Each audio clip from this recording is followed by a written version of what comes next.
And welcome back to the Cynthia Manion Show. Today, our special guest is Tom Ellis, right here from Washington, D.C.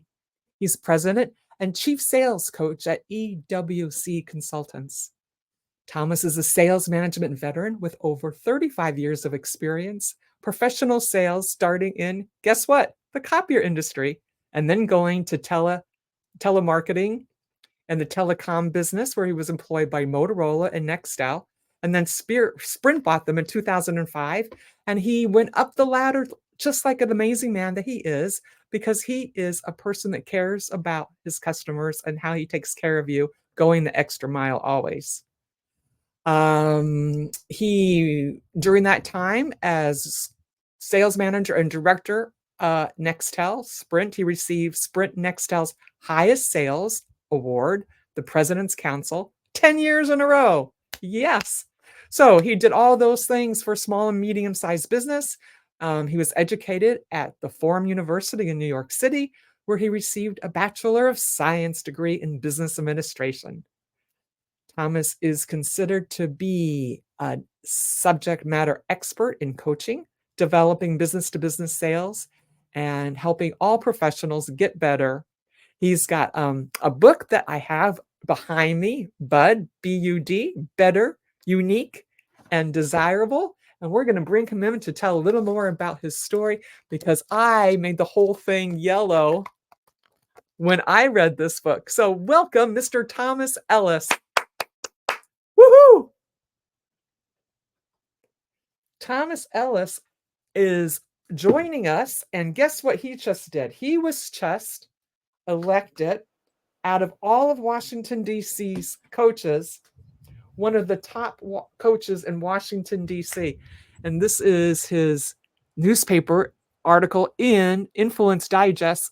This was May 2024. There are 15 coaches here, and he is one of the top 15. Look at that, ladies and gentlemen. So you can get him to coach, you can read his book, you can hit his website, and here he is in person, live in person. Good evening, everybody. How you doing, Cynthia? So good, because I have you, and we are live and going, and now we're going to find out all about you and how you got to be so magnificent. Well, thank you. Thank you. Thank you. Thank you. So tell us about your journey into the sales industry. So my journey into the sales industry started, after college, I worked for a copier company that's sold copiers, many brands. We spoke about that. I really enjoyed meeting new people and selling copiers. From then, I moved into the wireless telecom space, worked for Motorola, moved into management there. From there, I went to a startup company called Nextel, and what an enjoyable ride. It was a startup company, and then I had the opportunity to build a dynamic sales organization. And at the height of what I was doing, I had 6 managers and 60 reps under my wings, and we called on government, state and local, educational, enterprise, and small businesses. And so I really learned a lot about how to build a dynamic sales organization, and more importantly, how to help people win and how to really understand, how to make people better. And Sprint bought them in 2005. I always had the idea of starting my own business, helping others become better, and that's what I've been doing ever since. And it's been a wonderful ride.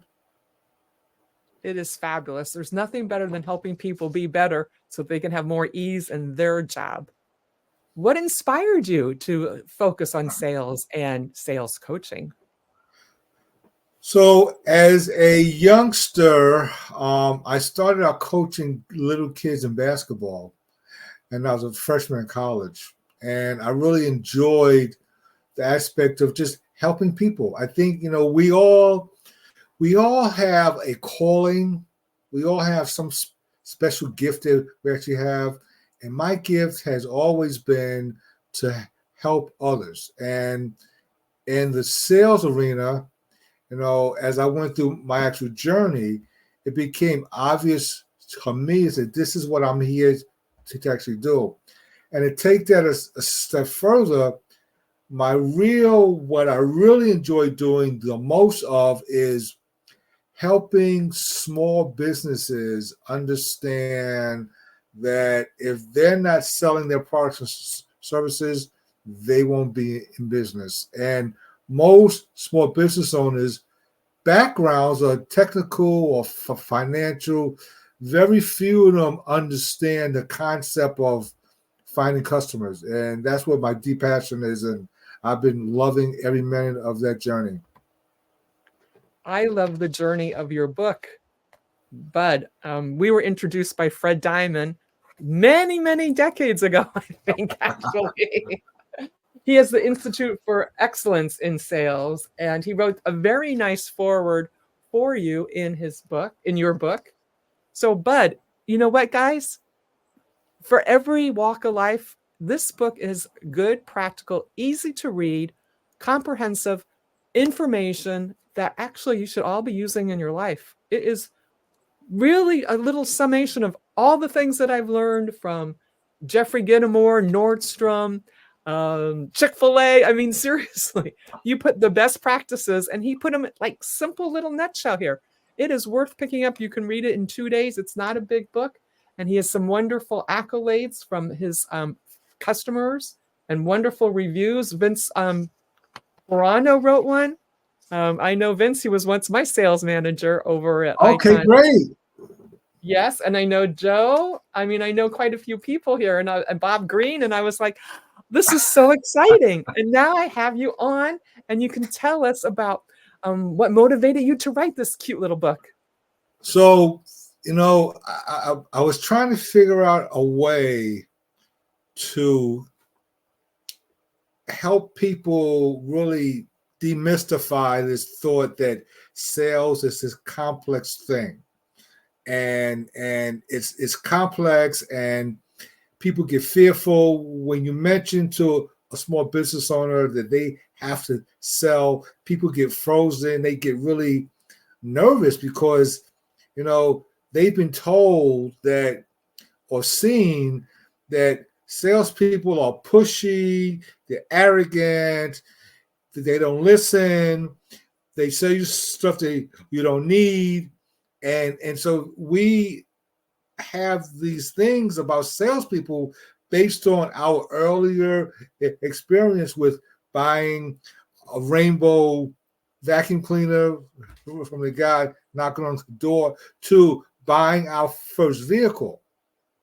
And then I always say to people, when you're buying a car, you have to understand why their salespeople are the way that they are. Because the data says that if you go into a car dealership and you don't buy that vehicle, you're not coming back. And you are going to end up going someplace else.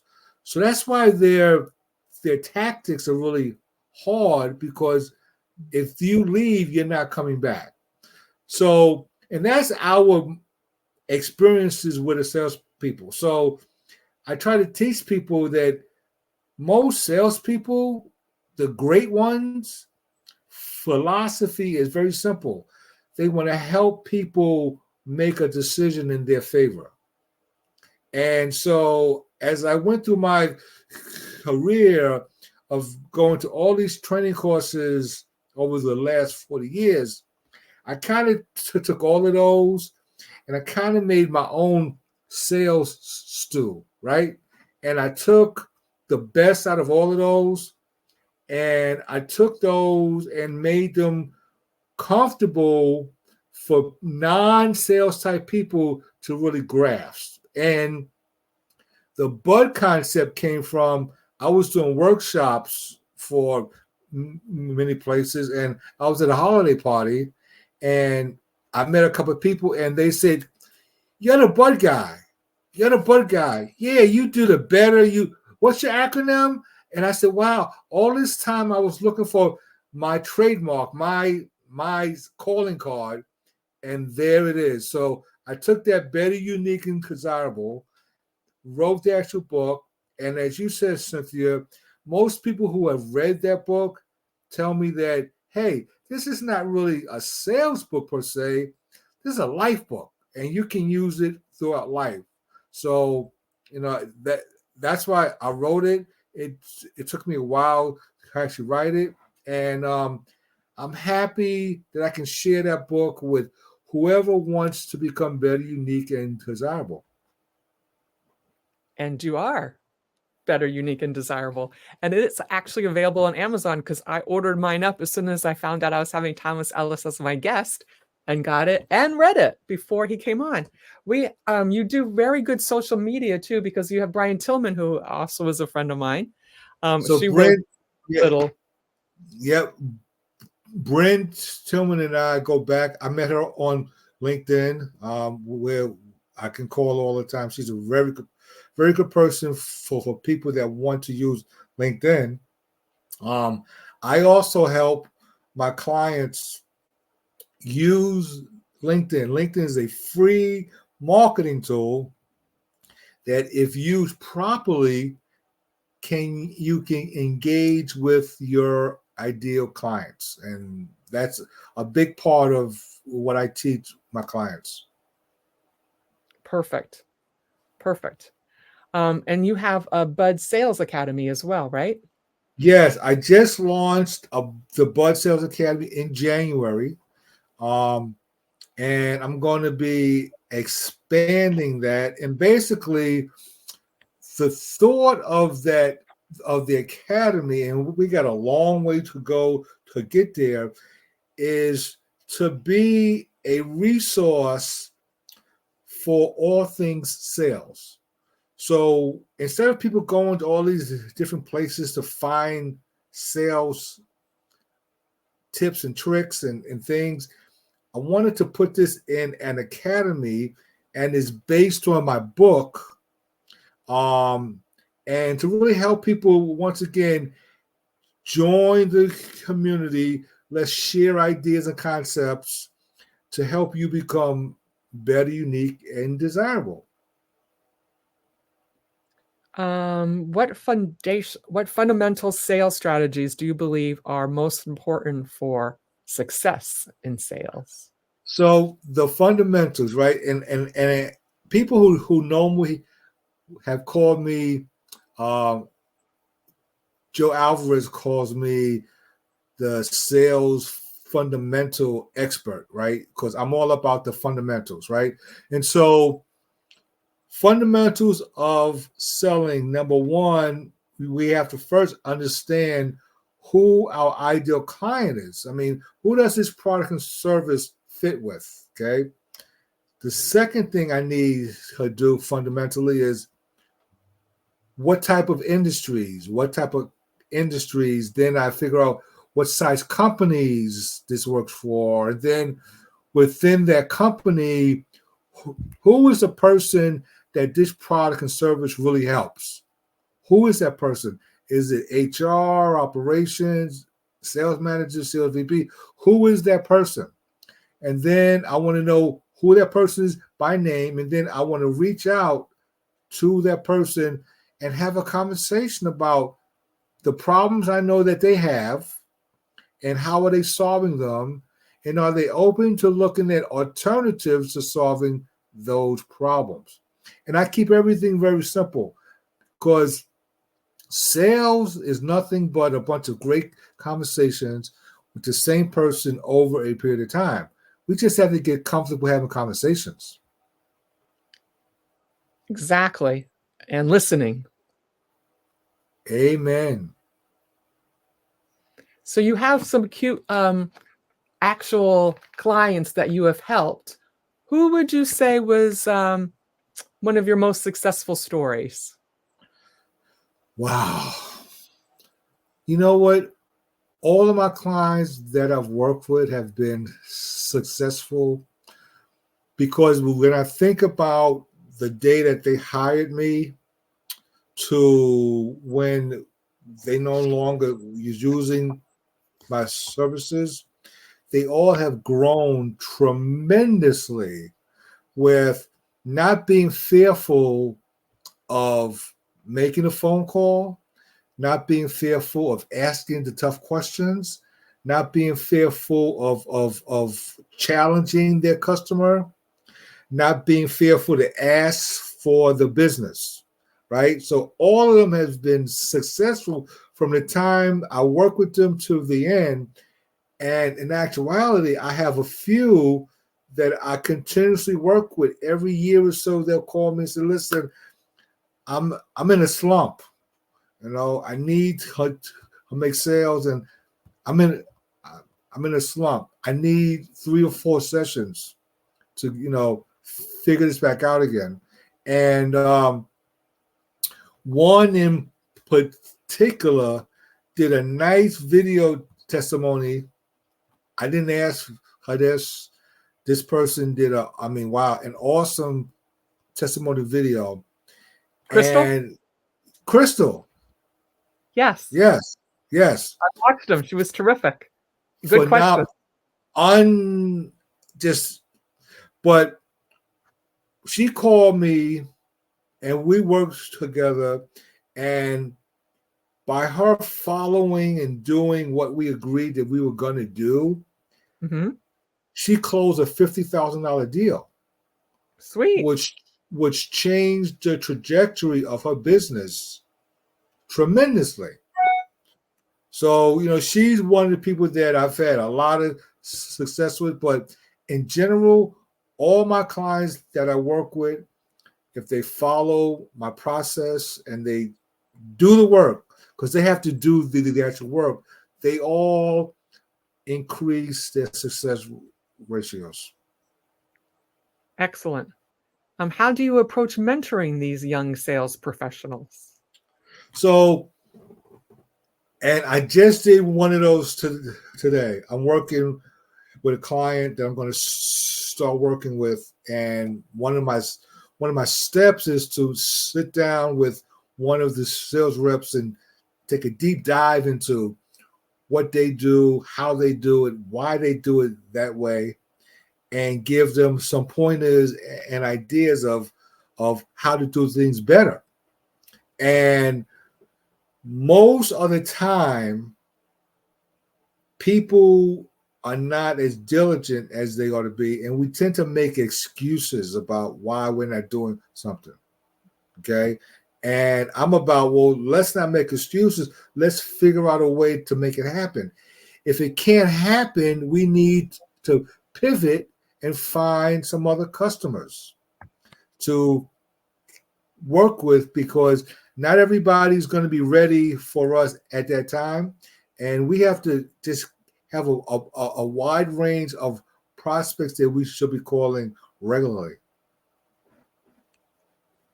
Can you discuss the importance of building relationships in sales? Well, Cynthia, that is the number one. So that's the bud factor right there. That's bud, being better, unique, and desirable. If you and you're not the only person selling the products and services that you have. The only difference is you. I talk about you're the unbeatable advantage. The way that you show up to that customer, the way that you prepare to meet that customer, the way that you show up to let them know that you've done some research on them, helps you to become different than any other salesperson that they're going to actually meet with. So the importance of building that relationship, people buy from you because they like, trust, and you add value. If they don't like you, they're not buying anything from you. If they feel that you don't have their best interest at heart, they're not buying. If they think that you're just here to make a sale, they're not buying. You need to have a comfortable personal relationship with your clients so they begin to trust you, and they'll help you sell them what they need. How do you stay motivated and grow in your career all these decades after decades after decades, keeping it fresh and going? I keep it fresh by, every day I wake up and I do my morning meditations and everything. And, it's about, you know, who can I help today? Right? Mhm. Mhm. Who can I help? If I help one person per day, I am ecstatic. If some content that I write helps somebody think differently, I'm ecstatic.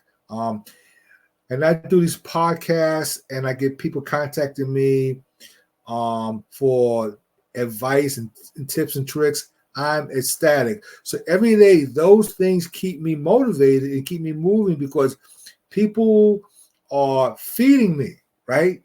They're feeding me, and that allows me to stay energized because I've there's something that I can help everybody with. Beautiful. Can you share some insights for your work with the Maryland Small Business Development Center? Oh my goodness, that has been once again. I love working with small businesses. I love working with new small businesses too, because what happens is that, and this is a gap that I felt. There are all kind of programs about being certified and finding a lawyer and accountant and all that stuff there. But nobody talks about the most important thing in the business, and that is I got to bring in revenue, right? I got to go out and sell this product and service.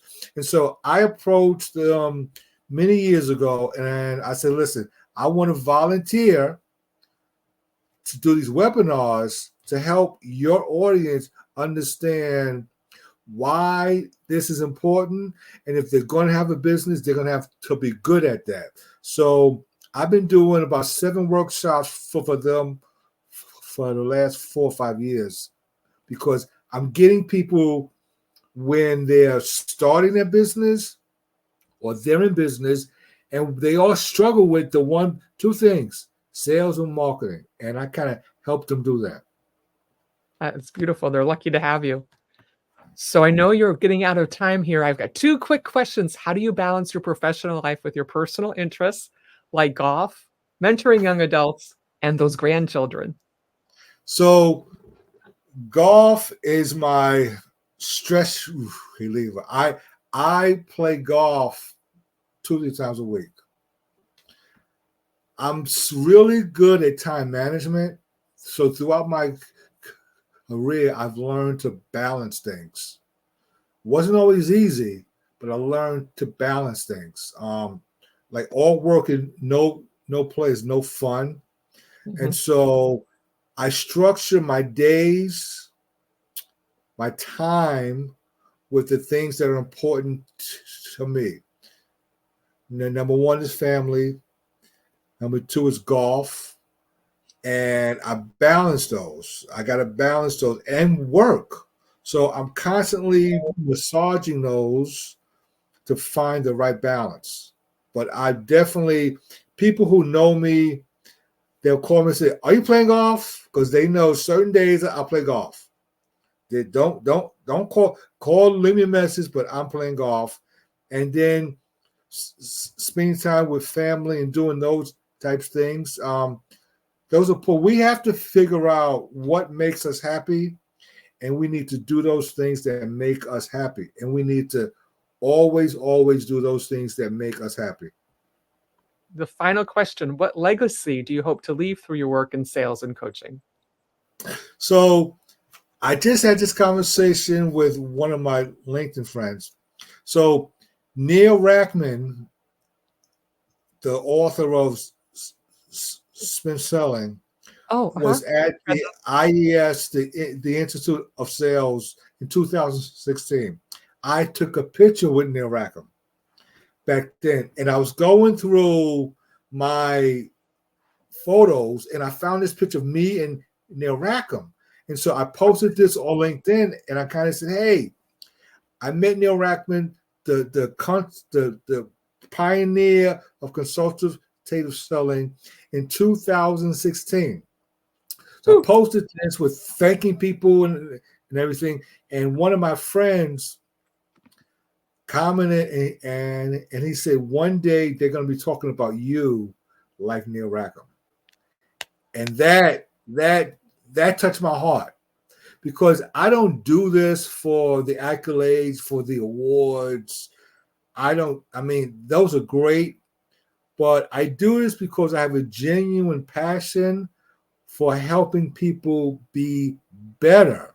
And Mhm. so if I can help you be better, that changes your